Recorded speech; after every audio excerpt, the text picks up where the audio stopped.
friends, welcome to QLS Academy. Today we are going to study about thrust, pressure and buoyancy. I hope you will enjoy learning. So let's start with our lesson today. Weight of an object on the moon, हमारा first topic. We have already learned that the weight of an object on the earth is the force with which the earth attracts the object. In the same way, the weight of an object on the moon is the force with which moon attracts the object. Since the mass of the moon is less than that of the earth, obviously as compared to earth mass उसका कम है, the moon exerts lesser force of attraction on the object. Now let the mass of an object be small m, let its weight on the moon be Wm, m subscript में है. Let the mass of the moon be mm and its radius be rm. Now, by applying the universal law of gravitation, the weight of an object on the moon will be Wm is equal to g into m, subscript वाला m into small m upon rm का whole square. Okay, ये तो हमें पता था. Now, let the weight of the same object on earth be We. ठीक है? The mass of the earth is capital M. इस बार हम capital M mass of the earth को consider करेंगे and its radius is capital R. Then We is equal to capital G bracket में capital M into small m upon R square. ठीक है? अब देखो. So this was the basic जो हमने formula पहले भी classes में पढ़ा था वो ये था. Now we come to our next topic, that is thrust and pressure. Have you ever wondered why a camel can run in a desert very easily? Why a truck or a motor bus have much wider tires than that of bicycle or the other vehicles? Why cutting tools have much sharper edges? You know, चाकू वाकू का जितने भी examples ले लोगे, they have very sharp edges. In order to understand all these questions, let's understand a phenomena. This phenomena includes the concept of net force, that is in a particular direction. क्या बोला मैंने? This phenomenon includes the concept of net force in a particular direction, that is thrust, and the force per unit area, the force applied per unit area, that is pressure acting on the object. Thrust and pressure acting on an object, इसका ये phenomena है. चलो कुछ situations सोचते हैं ताकि अच्छे से समझ में आए.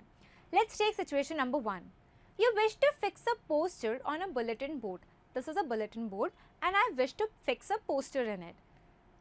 इस task को करने के लिए you have to press the drawing pins with your thumb. You know, जब भी आप poster में अगर चिपकाना है आपको तो you have to apply pressure. ये जो हमारी drawing pins है ना, इसमें आपको thumb से pressure लगाना पड़ता है. You have to apply force on the surface area of head of the pin.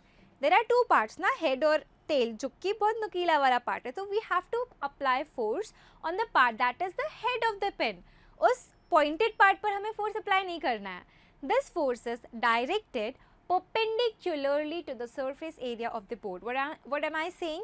कि जो हमारा surface area है board का, उससे perpendicular direction में thumb को press करके bulletin board में वो pins लगानी है. Okay, ये एक situation अपने दिमाग में अभी बैठ गई. Now situation number 2. You stand straight on the sand, your feet go deep inside. ये आपने normally भी देखा होगा. जब हम sand में एकदम straight खड़े हो जाते हैं तो जो हमारे पैर हैं वो नीचे जाते हैं. They go deep inside. Now when you lie down on the sand, you will find that body अब नीचे उतनी नहीं जा रही है. जब मैं खड़ी हुई थी normally तब मेरी body नीचे धंसती जा रही थी. But अगर मैं sand में लेट गई हूँ तो अब वो नीचे नहीं जा रही है. Wait, जब मैं खड़ी हुई थी तब सरफेस एरिया भी बहुत कम था ना मेरा, मतलब सिर्फ पैरों का सरफेस एरिया, सेम वेट मेरा पैरों के सरफेस एरिया पर आ रहा था. और जब मैं लेट गई तो मेरा जो सेम वेट है वो मेरे पूरे बॉडी के सरफेस एरिया पे आ रहा है. तो मे बी कनेक्शन होगा ना. You know that the force exerted vertically downwards is its weight. Obviously we know that. There the force is acting perpendicular to the surface of the sand. याद रखो, मैंने पहले भी आपको बोला था वो थंब वाले में हमने perpendicularly force डाला था. और यहाँ पर भी here also the force is acting perpendicular to the surface of the sand जब मैं खड़ी हुई हूँ. Force acting on an object perpendicular to the surface is called thrust. जिस चीज़ की मैं अभी बात कर रही हूँ वो है thrust. It is the force acting perpendicular to the surface of the object. Now, when you are standing, सारा का सारा फोर्स फीट पर लग रहा है. वही बोला मैंने ना कि मैं खड़ी हूँ तो परपेंडिकुलर लग रहा है और सारा का सारा जो फोर्स है वो फीट पर लग रहा है. इफ़ यू सी, यहाँ सरफेस एरिया बहुत कम है and when you lie down तब सारा का सारा फोर्स आपके पूरे बॉडी के एरिया पर लग रहा है which is much larger than that of feet. Thus, the effects of force of same magnitude on different areas are different. I'm telling a very important line. Please concentrate on this line. The effects of force of same magnitude on different areas are different. Different areas मतलब वो feet वाला area और मेरी body वाला area, उन पे जो effect है force का दोनों cases में different है.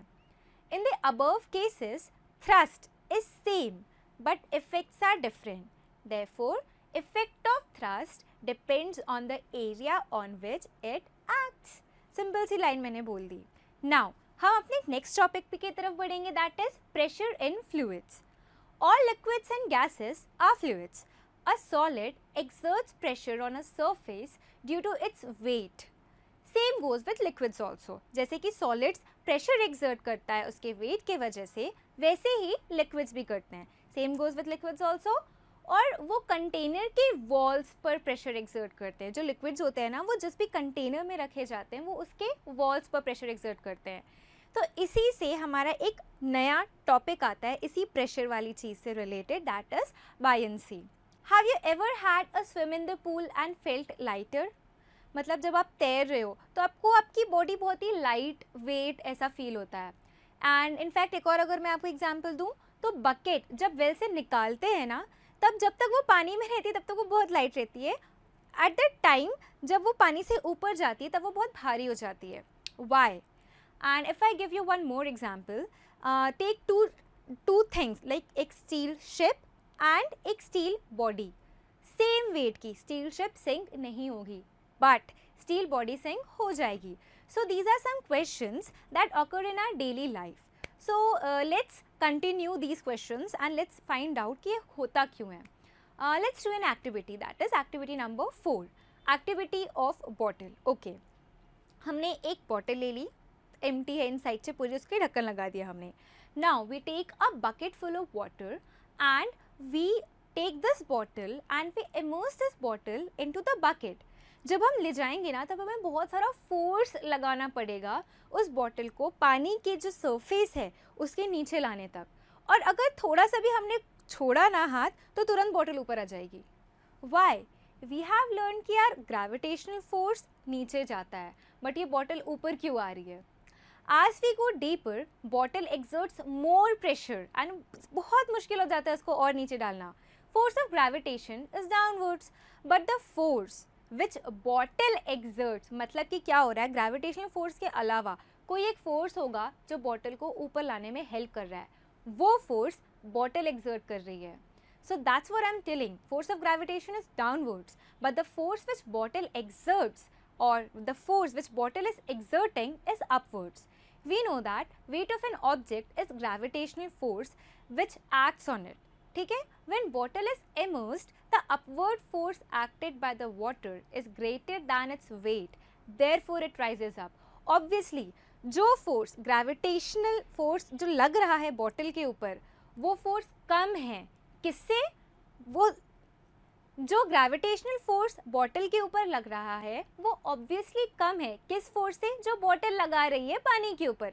इसीलिए बॉटल ऊपर जा रही है बिकॉज वो हो जाए ना, ये फोर्स कम है ये फोर्स ज़्यादा है, तो बॉटल का अगर ऊपर वाला फोर्स ज़्यादा है तो bottle will go upwards.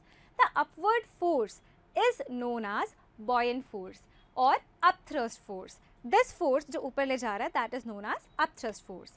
Now when objects float और sink when placed on the surface of water, इसके लिए हम एक एक्टिविटी करेंगे.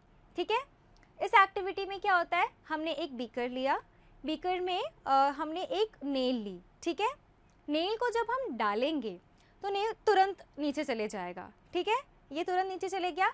नाउ सेकेंड टाइम पर हम जब करेंगे तो हम एक वो लेंगे, क्या? कॉर्क लेंगे. कॉर्क को जब हम नीचे डालेंगे तो कॉर्क नहीं जाएगा. सो यू सी दैट कि नेल और कॉर्क भले दोनों सेम वेट के हैं, बट नेल नीचे जा रही है बट कॉर्क नीचे नहीं जा रहा है.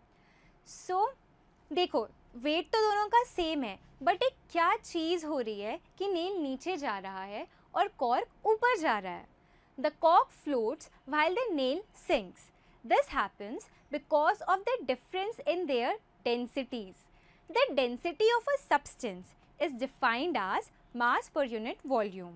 The density of cork, that is upthrust of water on the cork, is greater than the weight of the cork. That's why वो float हो रहा है.